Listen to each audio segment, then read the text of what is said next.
You may have heard of lymphoma, but if you've never heard of lymphedema, you're not alone. Today, our guests, radiation oncologist Dr. McCall, lymphedema therapist Anna Kopacz, and Beth Leonard will shed some light on what it is, the causes, the treatments, and more. Welcome to Silver Cross Hospital's iMatter Health Podcast, where medical experts bring you the latest information on health topics that matter most to you and your family. I'm your host, Maggie McKay. Thank you all for being here. Let's start with you, Beth. What is lymphedema and what causes it? So lymphedema is a collection of protein-rich fluid. It's a chronic swelling that occurs in the body, and it can occur anywhere. It can occur in arms, legs, trunk, abdomen, even sometimes in the face and neck. And it happens for primary lymphedema that occurs when usually someone's born with a problem with their lymphatic system. And so the swelling can develop when they're younger, or it can develop sometime later in life. And then there's secondary lymphedema, and that can usually is caused, mostly people know from cancer treatment. And that can occur when there's damage to lymphatic system. So lymph nodes that are removed or that are damaged due to radiation. And Dr. McCall, what are the implications of surgery and radiation? So anytime there's either a disruption or scarring of that lymphatic system, the fluid can back up, not travel through the lymphatic system. In breast surgery especially, we've noticed that there's a decrease in lymphedema because we tailor what we do and how we do it. There's a common term in breast treatment now called de-escalation. So we know that removing fewer lymph nodes or not giving radiation to a specific part of the body decreases the overall risk of lymphedema for that patient. And Dr. McCall, how do you all work together with the breast team? To us, the lymphedema team is really at our right hand. In fact, our patients are seen by the lymphedema clinic right after they have their surgery, really before they start any other treatment. And that has helped tremendously because they gain their mobility, they understand the risks of lymphedema, and they're already starting preventative measures before they even come to us. So we work very closely. Anna, is it only seen in cancer patients, lymphedema? Who else can suffer from it? So anyone can get lymphedema. The vast majority of the patients we see, especially the breast, are cancer-related patients, but lymphedema can occur in anyone. As Beth said, primary or secondary lymphedema. Primary can start at birth. Secondary lymphedema is caused mostly by cancer, but it could also occur with patients who have venous insufficiency issues on their legs, any kind of injury to the legs, any kind of injury to head and neck as well. But most of what we see is cancer-related, and it can happen to young and old, men and women, respectively. And Beth, what are some common treatments for lymphedema? So the gold standard of treatment for lymphedema is what we call complete decongestive therapy. And what that means is it's a combination of manual lymphatic drainage massage. So it's like a massage that we do to the whatever body parts involved. And then we end up, not for everyone, but many times do compression. So it's compression bandages. It's a series of bandages and foam that we place on a leg or an arm to help reduce the swelling.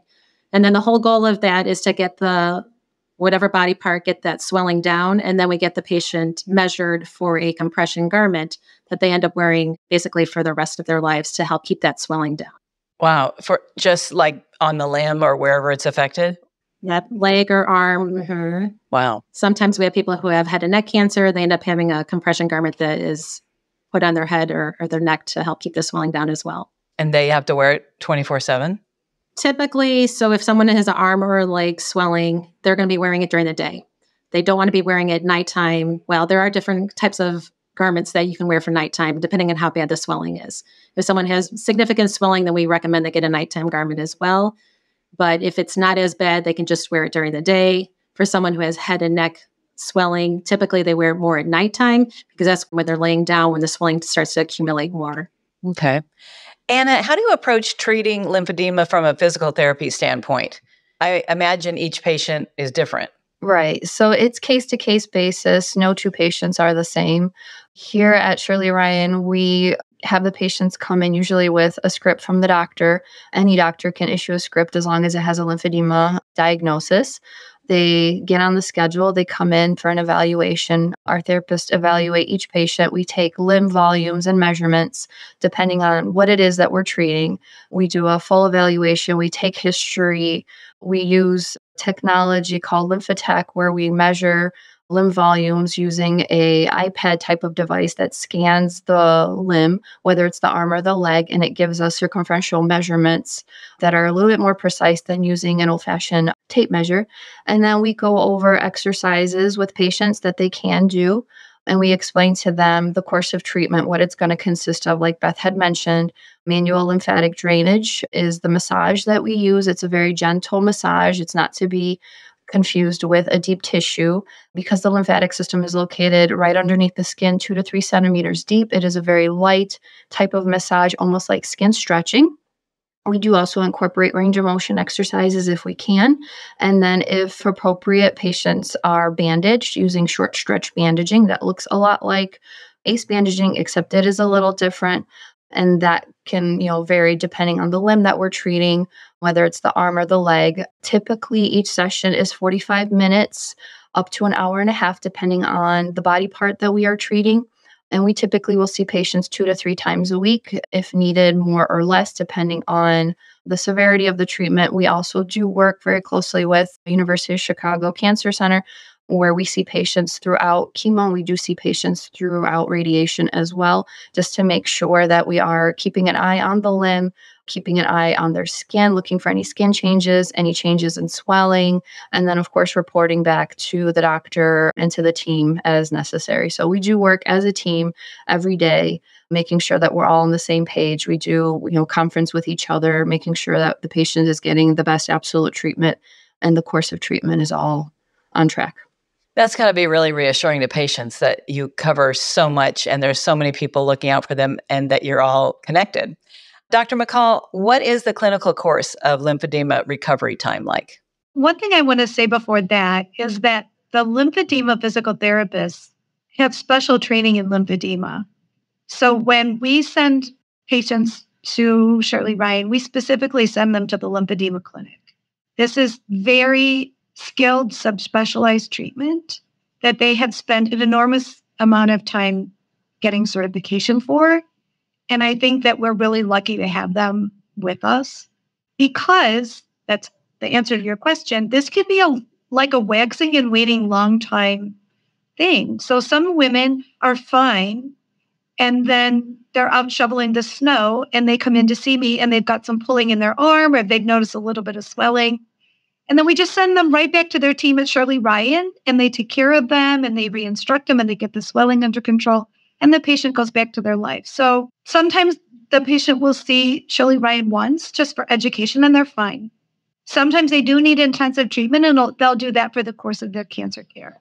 Sometimes they see them, they're fine for 4 to 6 months or a year or 2 years, and they have to go back for what we call a refresher course. So this relationship is really not one and done. It's an ongoing relationship as part of their comprehensive care, not only as a patient, but as a survivor. And Beth, can someone get back to normal everyday activities eventually? Absolutely. Even during treatment, sometimes we have some people that go to work, even with their bandages, we bandage them up and they go to work with bandages on. But absolutely, they can go back to doing their everyday treatments. There are some things that we do suggest that they don't do in terms of trying to aggravate their lymphedema. So someone who might be doing a lot of vacuuming at home, if they have arm lymphedema, we try to have them use the other hand so they don't aggravate the lymphedema. But for the most part, as long as they're wearing their compression garments, we tell them, yes, they can do most things. And Anna, I know we've been talking about the Shirley Ryan Ability Lab at Silver Cross.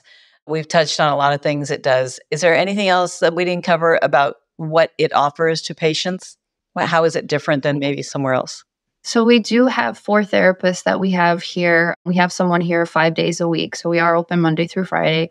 We are located in Pavilion A at Silver Cross Hospital, right on the first floor next to the pharmacy.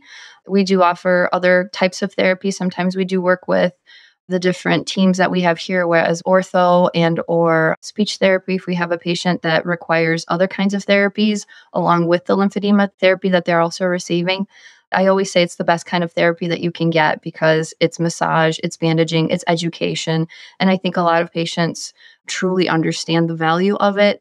And like Dr. McCall said, it's not a one and done. We do have patients that come back twice a year, every other year, because it's something that they will have to live with. Lymphedema is not, it's a chronic condition. It's not something that once you treat it, it just goes away. It doesn't work like that. So once you have it, you have it for life, but it is treatable, it is manageable. And that's what we, try to educate our patients right from the get-go. We provide a lot of education, a lot of resources, a lot of support.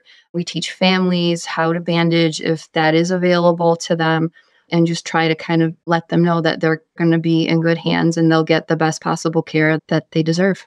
Well, that's all so encouraging. I just would like to repeat what Dr. McCall said earlier, that I think they're so lucky to have you therapists who are so trained specifically for those patients. And they're lucky to have you and Dr. McCall. So thank you all for joining us today. This has been so educational. I have never even heard of lymphedema. I have to say, I've heard of lymphoma, but so now we know a lot more, and we really appreciate you being here. Again, that's Dr. Ann McCall, Anna Kopacz, and Beth Leonard. If you'd like to find out more, please visit silvercross.org/lymphedema. If you found this podcast helpful, please share it on your social channels and check out our entire podcast library for topics of interest to you. I'm Maggie McKay. Thank you for listening to this edition of Silver Cross Hospital's iMatter Health Podcast. To learn more, again, silvercross.org.